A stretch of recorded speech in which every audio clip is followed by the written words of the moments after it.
upper and lower ball joint replacement on the 99 Chevy Suburban K1500. The reason why we're doing the ball joints on this car is because of a squeak. Whenever you're driving down the road, or whenever you kind of rock the car by stepping on the bumper, just squeak, squeak, squeak, squeak, squeak. When I would slide under the car and cup that lower passenger side ball joint knuckle in my hand, then have somebody else rock the car, you could hear the squeak and I could just feel it in my hand. So we were pretty sure, maybe 80%, that that's where the squeak was coming from. Also, we'd heard from another mechanic that that ball joint was not accepting any grease. We couldn't get any grease to go in through the Zerk, so we had now 90% sure that that's where the squeak was coming from. It did solve the problem. No squeaks at all after the ball joints have been replaced. Got the tire off. We're going to need to take this tie rod end loose, cotter pin out, bang on things a little bit. Hopefully this drops out. If not, put the nut back on, tap on it. We're lucky in this case, our upper ball joint is bolt in, not riveted, so that'll be easier. We're going to want to take this caliper off, hang it off to the side. Then we're going to get the cotter pins out of the upper and the lower ball joint, get those separated. Then eventually we'll take this axle nut off and pull the hub assembly off and hang it to the side. Then get the axle up out of the way and we can replace those ball joints.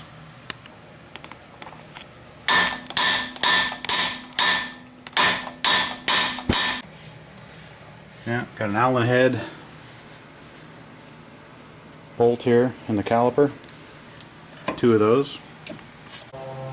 Caliper hung out of the way, rotor off. We can go ahead and try and get this big 36mm nut off if we want to. We're going to use an impact so we can have it up in the air like this. If you don't have an impact, you want to break that loose on the ground. I don't think you wanted to smell. 3/8 hex. Got the axle nut off, and we're lucky. The axle moves in and out, so we're not going to have to fight that. Got the cotter pin and the bolt or nut coming loose off of that. Leave the nut on there just a little bit. Okay. And then we got the cotter pin and nut on the bottom ball joint off.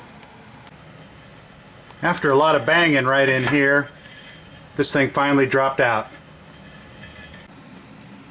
Well, this lower ball joint gave us some trouble. We banged and banged and banged. Wouldn't drop loose. We tried to ram a pickle fork in there. That didn't seem to help. Finally we got the propane torch out, applied some heat. We put a car jack underneath here and put pressure on the nut, which we'd screwed back onto the stud. And then we banged and banged and banged with some more propane heat, and finally it dropped loose. Okay, in our case, the upper ball joint was super easy. These were nuts and bolts, so just a wrench on the bottom, socket on the top, get all those loose, and it just lifts up out of there. Clean this up, put the new one in.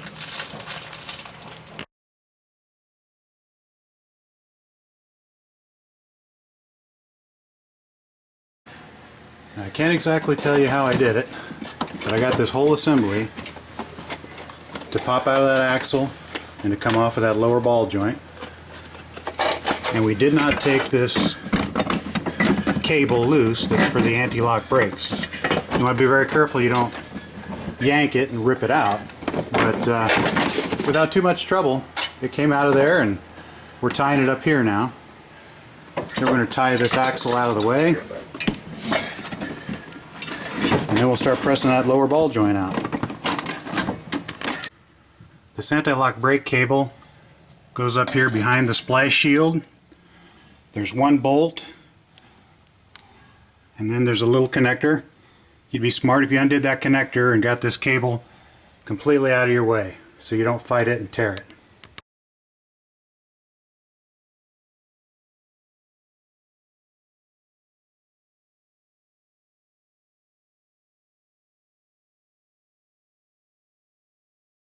Okay, we're ready to press that lower ball joint out. I'm going to take that zerk out first. Some people just beat the crap out of these and knock them out of there. Some people use a little heat. We're going to try the press. Okay, we got a piece of wood pushing that upper control arm up a little bit so we can get a socket onto there. Got our device in here, ready to try and push that down. Lesson to be learned. We had that ball joint press and everything in there. We were cranking and cranking and cranking with a pipe and a breaker bar. And at some point I said, you know, this is kind of crazy. It should be moving by now. I've seen people smack these with a hammer and drive them out of there. So we took it all apart. We still had this rubber thing on there. Once we got that off, we could see that we were actually pushing on the ball joint itself. So we were not ever going to get anywhere. So then we just took a big hammer, smacked it quite a few times, and the ball joint actually came out of here fairly easy.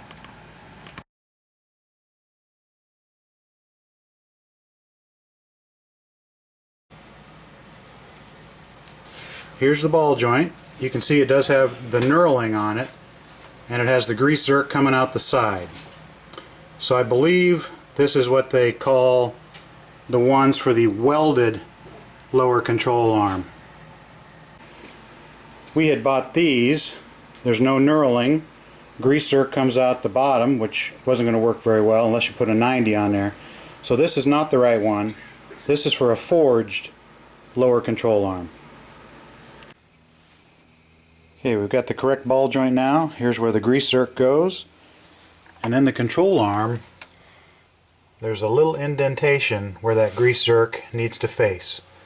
So you want to orient that hole toward that little bump. We got in a little bit of a hurry and didn't spend a lot of time videotaping pressing in the ball joint using the ball joint press. There are a lot of good videos out there on the web that show that in pretty good detail. I would recommend one by Chris Fix.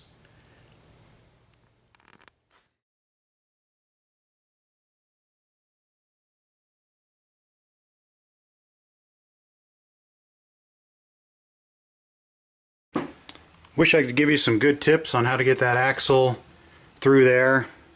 But basically we slipped it on the lower ball joint stud first, then had a jack underneath, got it to a place where we could get the axle to slide in. Now we've got the jack back under there. We're going to lift this lower control arm up and try and get this upper ball joint to go in the hole.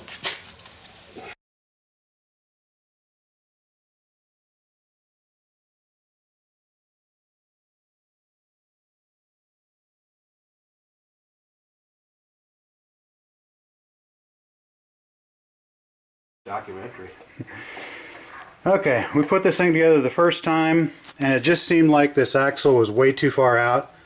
I could take it, I could pull the axle in and out, and I could actually pull it out so far that I could turn the outer part without the inner hub moving, and I could shove it in there pretty hard and it felt like it was hitting solid, but we just couldn't get it to go in far enough. So finally we got a little gentle persuasion with a sledgehammer. Where's the sledgehammer? The gentle persuasion bar. Gentle persuasion bar. Put the nut on here. Probably 2 or 3 inches. Got that joint lined up to where it would slide in and out, but turn the hub, hit this thing, Tap on it, and then we got like another 3 inches. like the next position. So where this axle's going in and out like that. That one or the next one it went. So We pulled it, it snapped. a lot of play here now, and that's what you want. Back, we hit it, went it easier that time. Okay, we've got that ball joint ready to come out of there. We're going to take the grease zerk out, and then we're just going to take a hammer and smack on the top of it and drive it out. Okay, to press that new ball joint in, we use this fitting to start with, just sitting right here on the control arm, and we pressed it up until, you know, we kind of came to a stop. This comes up far enough that it eventually bangs into this, but that gave us enough room that eventually we could take this off, put a tube on there, put this on there, and then go the rest of the way. And once you had it started a little bit, then you could go ahead, add that tube in there, bring it the rest of the way in. If the C-clamp would have been, another inch bigger, no problem, but had to do that in 2 steps.